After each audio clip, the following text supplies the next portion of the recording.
تو وہاں میں گیا تو ایک بینچ پر میں بیٹھا تھا اور سامنے میرے بڑی خوبصورت قبریں تھیں جو پھولوں سے لدی ہوئی، پھولوں کی کیاریوں سے، اور دن کے وقت بھی ان پر لیمپ جل رہے تھے۔ تو وہاں بیٹھے بیٹھے میں نے سوچا یار اینڈ تو انسان کا یہی ہے کہ قبر میں جانا ہے۔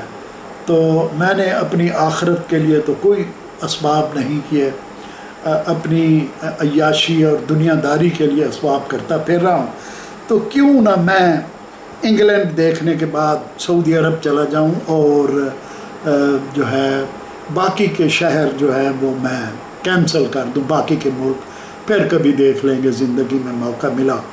حالانکہ میں نے ان پر بڑے پیسے لگا کر ان کے 10 ملکوں کے ویزے لیے تھے، لیکن پھر یہ ہوا کہ فرانس سے میں لندن چلا گیا اور دل میں یہ طے کر لیا کہ لندن میرا انگلینڈ آخری ملک ہے، اور اس کے بعد میں جو ہے حج کرنے چلا جاؤں گا۔ کیسے جاؤں گا یہ میرے ذہن میں کوئی واضح لایا عمل نہیں تھا، البتہ بس حج کا میں نے ارادہ کر لیا۔